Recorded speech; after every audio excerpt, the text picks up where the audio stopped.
There is a moment right before something changes in you.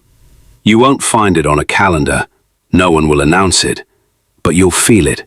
A strange, heavy quiet, like the air before a storm decides which way it's going to break. If you're watching this today, on August 10th, there's a good chance you've already felt it. Maybe it showed up as an argument you didn't finish, a phone call you didn't return, a version of yourself that used to fight back, choosing instead to just breathe. You might be calling it exhaustion, or numbness, or I don't know what's wrong with me lately. But what if it's not a breakdown? What if it's a final exam? Not one written on paper, one written in silence, in patience, in the moments where the old you would have exploded, and didn't. Many people describe this time of year as a kind of emotional threshold, a symbolic checkpoint where everything you've survived quietly gets tested one last time before it's allowed to become who you are. Not because the universe is grading you, but because you are, whether you realize it or not. So here's the question I want you to sit with for the next 25 minutes. What if the hardest thing you're going through right now isn't happening to you? What if it's happening for you? By the end of this video, I'm going to walk you through 5 emotional signs. Signs that, if you recognize even one of them in yourself, mean you are already further along than you think. The 5th one is the one most people misunderstand completely, and once you understand it, you may never look at your own struggles the same way again. Let's begin. Growth doesn't arrive wearing a crown. It arrives disguised as discomfort, as restlessness, as a version of you that suddenly can't stand things you used to tolerate without a second thought. The noise, the drama, the small talk that used to feel normal and now feels like static. This is one of the strange truths about becoming stronger. It rarely feels strong while it's happening. It feels like loss. It feels like confusion. It can even feel like something is wrong with you because the person you used to be, the one who knew how to keep the peace by staying small, is being quietly retired, whether you gave permission or not. Symbolically, many people treat days like August 10th as a kind of internal deadline, a moment to ask, what have I been carrying that I'm finally ready to put down? Not because a date holds some hidden power over your life, but because we as human beings need markers. We need a line in the sand that says, before this point, I was surviving. After this point, I choose something different. And here's what most people miss about that idea. The last test isn't usually a dramatic event. It's not a car accident or a lawsuit or a diagnosis. Most of the time, it's something small. A comment from a family member. A silence from someone who used to text you first. A moment where the old you would have spiraled for 3 days, and the new you notices the sting, feels it fully, and moves on by dinner. That's the test. Not whether hard things stop happening to you. They won't. The test is whether they still have the same power over you they used to have. So let's talk about what that actually looks like. Because there are 5 signs, 5 quiet, almost invisible shifts that tell you, if you're paying attention, that you have already changed more than you're giving yourself credit for. The first one might be the one you're living right now, without even realizing it. There's a version of you that used to need the last word. Every disagreement felt like a courtroom, and you were both the defendant and the lawyer, building your case in real time, needing, desperately needing, for the other person to understand, to admit, to see it your way. If they didn't, it stayed with you. It replayed at 2 a.m. It turned into an imaginary argument you kept winning in the shower, 3 days later, to no one. Imagine a woman named Elena. For years, every time her sister said something sharp, something dismissive, Elena would feel her whole body ignite. She'd defend herself. She'd explain. She'd send the follow-up text at midnight because the conversation didn't sit right, because she couldn't let it end unresolved. And then, One ordinary Tuesday, her sister said something just as sharp as always, and Elena felt the old fire rise up, and something else rise up faster, a kind of stillness she didn't recognize. She didn't need to win this one. She didn't need her sister to understand. She simply said, "I hear you," and let the conversation end there. She sat with that stillness for an hour afterward, almost suspicious of it. Why didn't that bother me the way it used to? That's the shift. Not that the words stopped hurting, they still land. But you stop needing to prove they're wrong in order to feel okay. This is the difference between reacting and responding. Reacting is instant, automatic, almost animal. It's the nervous system trying to protect a version of you that used to get hurt this way. Responding is slower, quieter. It comes from a place that has already survived enough disappointment to know that not every fire needs to be fought with fire. And here's the part that will resonate if you've felt this lately. Silence, when it's chosen, not when it's fear, becomes one of the strongest things a person can offer a conflict. Not because you don't care anymore, but because you finally learn that your peace is not up for negotiation in every single conversation you have. If you've noticed yourself staying quiet in moments that used to make you erupt, that's not you losing your voice. That's you finally trusting that you don't need to raise it to be heard. But that's only the first sign. The second one is quieter, and it's the one that makes people around you notice a change before you do. Here's something no one prepares you for about growth. It doesn't always feel like gaining something. Often, it feels like losing interest in people, in habits, in places that used to feel like home. And that loss can be confusing, even a little frightening, because we're taught that change should feel exciting, empowering. Instead, it can feel like grief.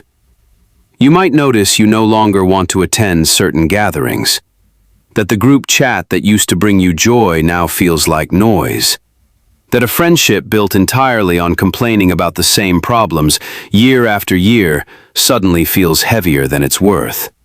This does not mean something is broken in you. It means something in you has finally matured past the need to keep proving your loyalty to things that cost you your peace. Think of it like this. Imagine you've been wearing the same coat for 15 years. It fit once. It kept you warm once. But your body has changed. Your life has changed. And the coat, the routines, the relationships, the version of fun that used to work for you, no longer fits the person standing in the mirror. You don't have to burn the coat. You don't have to hate it or the years you wore it. You can simply set it down and say, "This served me, and I'm grateful, but I don't need it anymore." This is where boundaries come in, not as walls, but as a form of self-respect. A boundary isn't punishment for the people around you. It's a message to yourself. My energy is limited, and I finally understand its value. You may feel a wave of guilt about this. That's normal.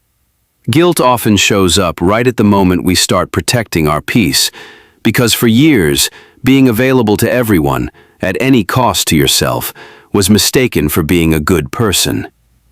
But here's what most people miss. Outgrowing something is not the same as abandoning it. You can love people from a distance. You can appreciate a season of your life while choosing not to live in it anymore. If certain things have started to feel exhausting that never used to, pay attention. That exhaustion isn't a flaw. It's your intuition, finally being heard. And this next sign, this is the one that tests you the most, because it asks you to release something almost everyone secretly wants. The satisfaction of being proven right. There's a fantasy almost everyone carries quietly. The moment where the person who hurt you finally understands what they did. Where they apologize. Where karma delivers on your behalf exactly what you couldn't say yourself. And there's nothing wrong with imagining that. It's human. But something changes in a person when they stop needing that moment to arrive in order to move forward. Picture a man named Daniel.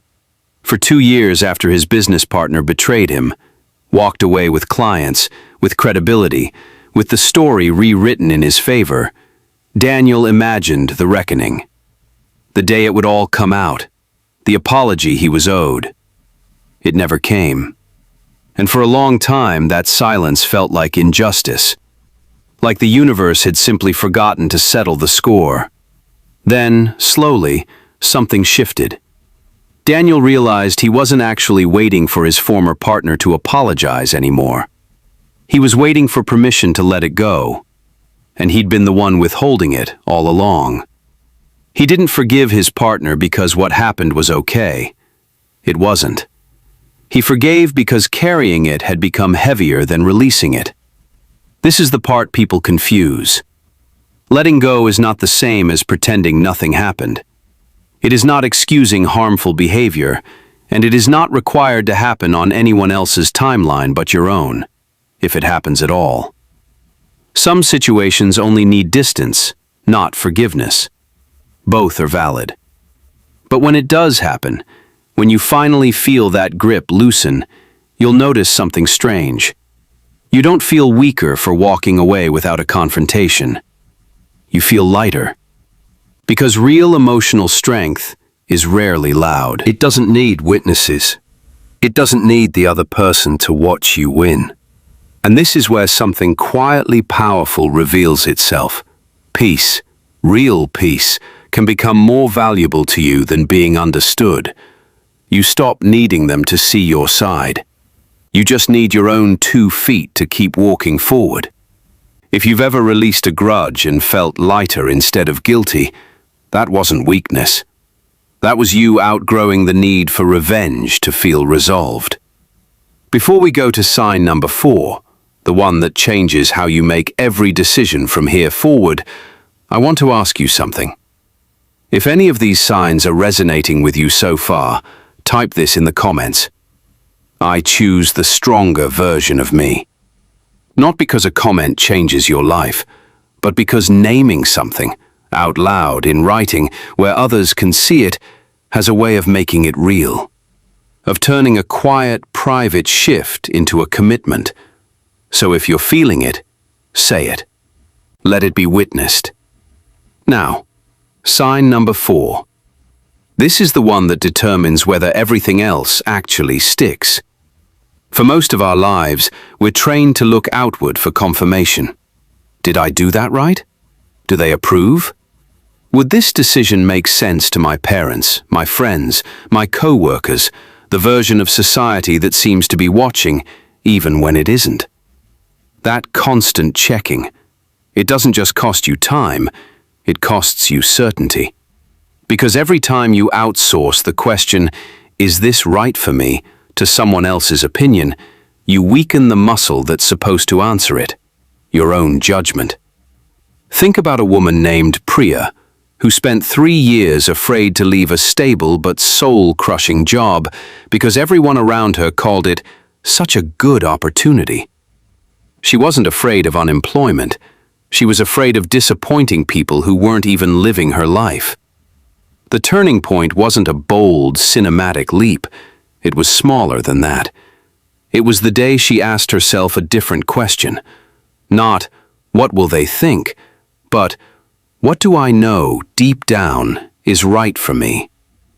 And when she finally listened to that answer, even though it scared her, even though it disappointed a few people, something settled in her chest that hadn't been there in years.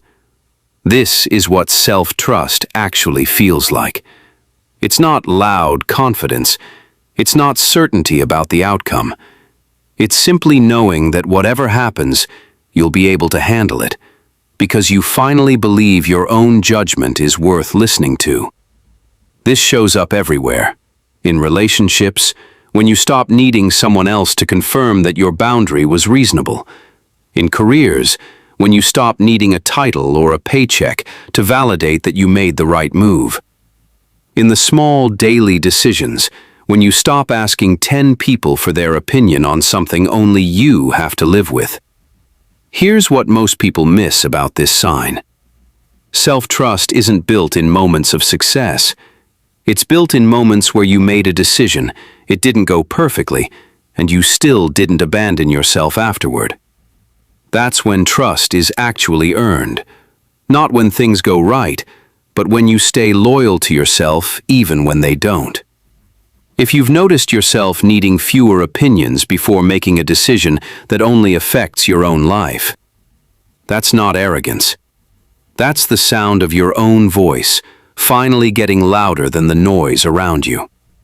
And that brings us to the final sign. Stay with me here, because this one may completely change how you see your recent struggles, the ones you thought were setbacks, the ones that felt, at the time, like proof that nothing was working out. This is the one most people misunderstand completely. We tend to imagine that healing looks like vindication, that one day, the people who doubted you, left you, underestimated you, they'll see what you've built and it will finally mean something. The promotion, the relationship, the version of your life that makes the old chapter look like a mistake they made, not one you survived. And listen, there's nothing wrong with wanting that. It's deeply human to want your pain to be witnessed. But here is the quiet, almost uncomfortable truth about real transformation. Sometimes, becoming stronger means releasing the need for any of that to happen at all. It doesn't always come as revenge. It doesn't always come as recognition, or money, or the apology you've been owed for years. Sometimes, strength looks like waking up one ordinary morning and realizing you no longer need your old life, the people in it, the story it told about you, to confirm that who you are now is real. You don't need your ex to see what they lost. You don't need that old boss to watch you succeed. You don't need the people who doubted you to eat their words, publicly, dramatically, the way you used to imagine when the wound was still fresh. Because the moment you stop needing that outcome, you stop handing your peace to people who are no longer in the room. This is emotional detachment in its healthiest form. Not coldness, not indifference, but freedom. The freedom of no longer needing the past to agree with the person you've become. And this is why it can feel like a last test. Because right up until this point, some quiet part of you may still be waiting to be seen, waiting to be proven right, waiting for the story to end the way it should. The test isn't whether that moment arrives. The test is whether you can keep walking, fully, peacefully, without it. Now think back over everything we've talked about. You stopped needing to win every argument. You lost interest in what used to drain you. You let go of the need for revenge. You started trusting your own judgment over everyone else's opinion. And now, the final piece, you're learning to release the need for your old life and the people in it, to validate the one you're building now. These 5 signs aren't separate. They're layers of the same transformation, each one quietly built on the one before it. And if you recognize even a few of them in your own life recently, not perfectly, not completely, just beginning, that is not a coincidence. That is a person becoming who they were always capable of being. So let's come back to where we started. August 10th is not a date with power over your life. No calendar page holds your destiny. But symbolically it can be something else, a checkpoint, a moment to pause, look honestly at the last several months, and ask, what have I actually survived, and who did it turn me into? Because here's what's easy to forget when you're in the middle of hard things. Transformation almost never announces itself. It doesn't arrive with fireworks. It arrives in the small choice to stay quiet instead of explode, in the boundary you finally set without apologizing for it, in the grudge you released not because you forgot, but because you were ready to be free, in the decision you made because it was right for you, not because it would look right to everyone watching. If the last several months have felt like a test, it's because, in a very real way, they were. Not a test from the universe, not a punishment, not a curse. A test from the person you're becoming, aimed at the person you used to be, asking quietly again and again, "Are you ready to let me take over now?" And if you're still here, still watching, still standing after everything that's tried to break you this year, I think you already know the answer. Before you go, I want you to sit with one last thought. Of the 5 signs we talked about today, the way you no longer react the same way, the way certain things and people no longer hold the same pull over you, the way you can walk away without needing revenge, the way you're finally trusting your own voice, and the way you no longer need your old life to prove you were right. Which one is speaking to you the loudest right now? Sit with that question for a moment. Not to answer it for anyone else, just for you. Because becoming stronger rarely feels powerful in the moment it's happening. It feels like confusion, like loss, like exhaustion mistaken for weakness. But one day, maybe today, you'll look back and you'll realize the test wasn't something that happened to you. It was something that revealed who you had already become. If this video found you at the right moment, consider it your sign to keep going. Like this video if it spoke to something you've been carrying quietly. Subscribe if you want more reflections like this one. And I'll see you in the next chapter. Because this isn't the end of your story. It's just the part where you finally stopped fighting to become someone else and started becoming who you already were underneath it all.